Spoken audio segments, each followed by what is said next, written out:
আসসালামু আলাইকুম। কেমন আছেন সবাই? আশা করি ভালো আছেন। জেরিনস ভিলেজ ফুড মজার রেসিপিতে আপনাদের সকলকে জানাচ্ছি স্বাগতম। আজ আমি আপনাদের কচুরমুখী ভর্তা গ্রামীণ স্টাইলে একটা নতুন পদ্ধতিতে ভর্তা, যেটা প্রত্যন্ত গ্রাম অঞ্চলে করা হয়ে থাকে।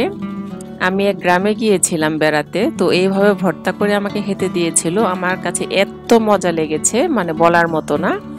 তো হঠাৎ করে মনে হলো যে সেইভাবে আমি একটা ভর্তা বাসায় করে ফেলি, দেখি কেমন হয়।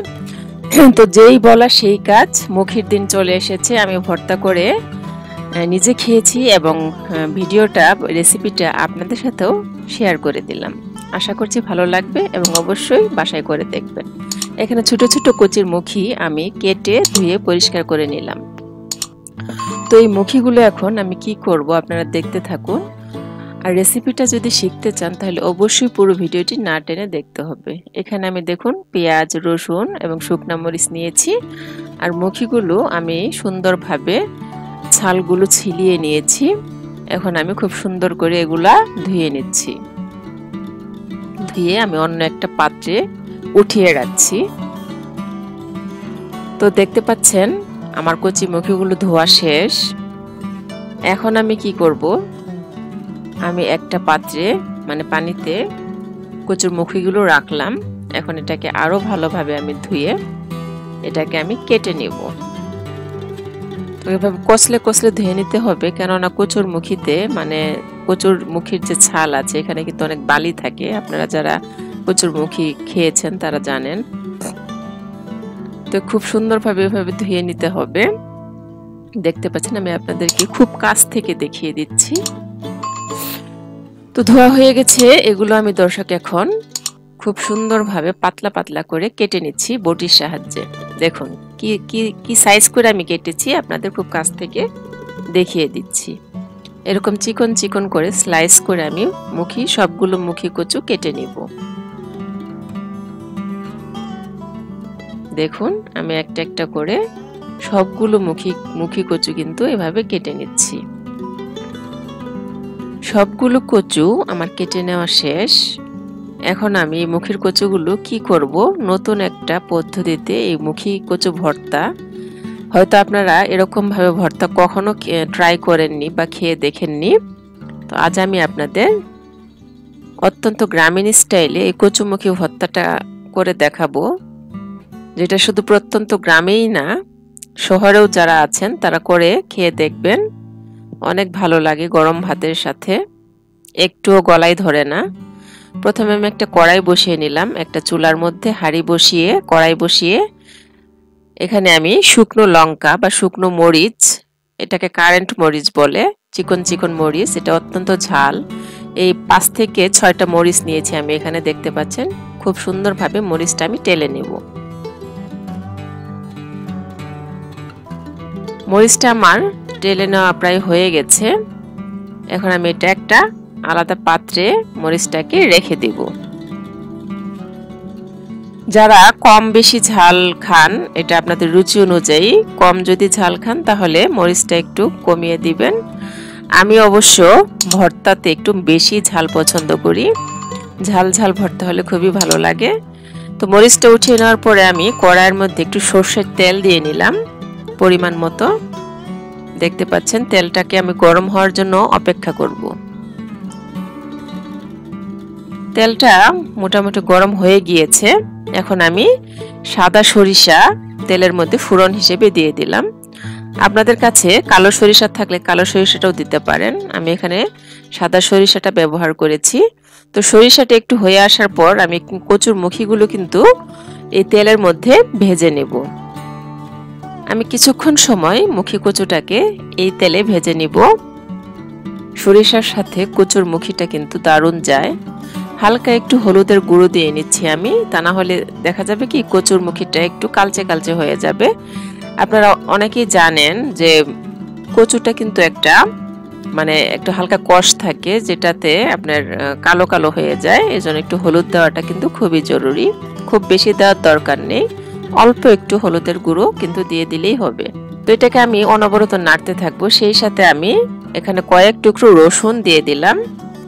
বড় কোয়া হলে আপনারা একটু কেটে ছোট ছোট করে নিতে পারেন। তারপর আমি একটু স্বাদ মতো লবণ দিয়ে নিলাম।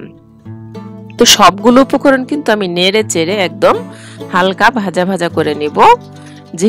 যেহেতু কচুর মুখিটা হালকা সিদ্ধ হওয়ার প্রয়োজন, তাই কিন্তু একটু নেড়ে চেড়ে একটু সিদ্ধ করিয়ে নিতে হবে। এখানে কিন্তু আমি আগে থেকে কচুর মুখিটা সিদ্ধ করে নেইনি, সেজন্য আমি এখানে ভাজা ভাজা করতে করতে যাতে মুখিটা সিদ্ধ হয়ে যায় সেদিকে কিন্তু অবশ্যই খেয়াল রাখতে হবে। এক্ষেত্রে কিন্তু চুলার আঁচটা একটু কমিয়ে রাখবেন। আমি হাতটা ধুয়ে একটু হালকা পানি দিয়ে নিলাম কচুরটা যেন সেদ্ধ হয়ে যায়, সেই জন্য আমি হালকা আঁচে 5 মিনিটের জন্য একটু ঢেকে দিলাম। 5 মিনিট পরে আমি আবারও নেড়ে চেড়ে কচুর মুখিটাকে একটু 90% সিদ্ধ করে নেব, তাহলে কিন্তু ভর্তাটা খুবই সুন্দর হবে। এখানে আমি একটু লেবুর রস দিয়ে নিলাম। 1 ফালি লেবু চিপে আমি কচুর মুখিটাতে দিয়ে নিব, কেননা অনেক সময় দেখা গেছে কচুর মুখিতে একটু হালকা গলা চুলকায় বা গলা ধরে। এই লেবুর রসটা দিলে হয় কি, এই ভয়টা আর থাকে না। ভর্তাটা কিন্তু আলাদা একটা ফ্লেভার আসবে লেবুর রসের। আপনারা অবশ্যই এটা দেওয়ার চেষ্টা করবেন। যদি হাতের কাছে লেবু না থাকে তাহলে অবশ্যই 2-3টে লেবুর পাতাও দিয়ে নিতে পারেন। অনেকের বাসায় লেবু গাছ আছে। তো খুব সুন্দরভাবে আমি আরো একটু নাড়াচাড়া করে নিব। মোটামুটি আমার কচুটা 90% সেদ্ধ হয়ে গেছে। আমি আপনাদের দেখিয়ে দিচ্ছি যে কচুর ফালটিটা কতটুকু সিদ্ধ হয়েছে। দেখতে পাচ্ছেন এখানে কিন্তু হালকা ভাজা ভাজা হয়ে একদম মানে অল্প হয়ে গেছে। কালারটাও কিন্তু একটু চেঞ্জ হয়ে এসেছে। দেখুন 90% না, পুরো 100%ই মুখিটা কিন্তু সিদ্ধ হয়ে গেছে। গরম দেখে কিন্তু অতটাই করতে পারছি না আমি হাতে, তারপর আমি আপনাদের শেখার সুবিধার্থে খুব সামনে থেকে দেখিয়ে দিলাম। দেখুন কতটা সিদ্ধ হয়ে গেছে। বাহ, খুবই চমৎকার ভাবে কিন্তু এটা সেদ্ধ হয়ে গেছে, ভাজা ভাজাও হয়ে গেছে। তো এখন আমি কড়াইটাকে নামিয়ে নিচ্ছি চুলা থেকে। একটা আমি বাটিতে নামিয়ে নিলাম। এখন আমার ভর্তা করার পালা।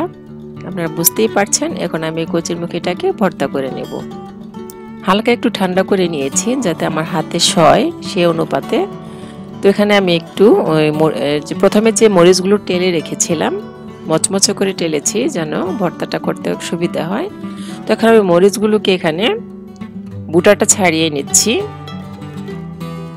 আমি কিন্তু কাঁচা পেঁয়াজ ব্যবহার করব। আমি কিন্তু মুখিতে কোনো পেঁয়াজ দেইনি, রসুন দিয়েছিলাম, আপনারা দেখেছেন। এখন আমি একটু পেঁয়াজ আর মরিচটাকে হালকা একটু লবণ দিয়ে নিলাম, যদিও আমি লবণটা আগে দিয়েছি সিদ্ধ হওয়ার জন্য। এখন কিন্তু আমি পেঁয়াজ আর মরিচটাকে কষলে নিব। খুব সুন্দরভাবে পেঁয়াজ মরিচটাকে কষলে নিচ্ছি। আমি গ্রামীণ রেসিপিগুলো করতে খুবই পছন্দ করি। যারা আমার চ্যানেলে নতুন তারা অবশ্যই আমার চ্যানেলটাকে সাবস্ক্রাইব করে পাশে থাকে বেল আইকন অল প্রেস করে রাখবেন এবং আমার পাশেই থাকবেন।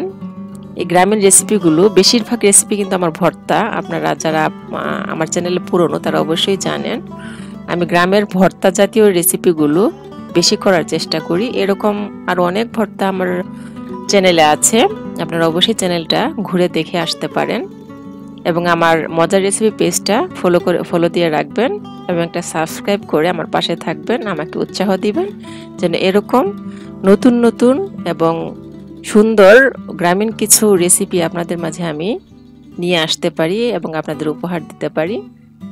তো দেখুন আমি কাঁচামরিচ আর শুকনো মরিচটা একসঙ্গে, শুকনো মরিচ এবং কাঁচা পেঁয়াজটা একসঙ্গে কচলে নিয়েছি।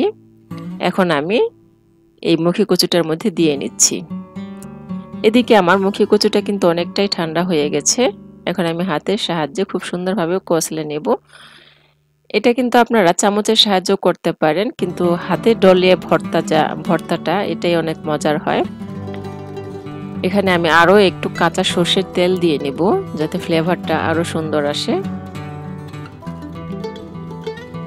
দেখুন ভর্তাটা আমার করা হয়ে গেছে। কি সুন্দর আঠালো একটা ভর্তা হয়েছে।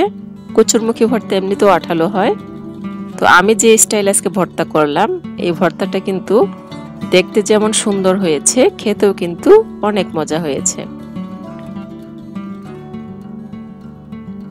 কাঁচা সরষের তেল দিয়ে ভর্তাটা করলে একদম সুন্দর ফ্লেভার আসে। যদিও আমি একটু তেল দিয়ে কচুরমুখিটাকে ভেজে নিয়েছি।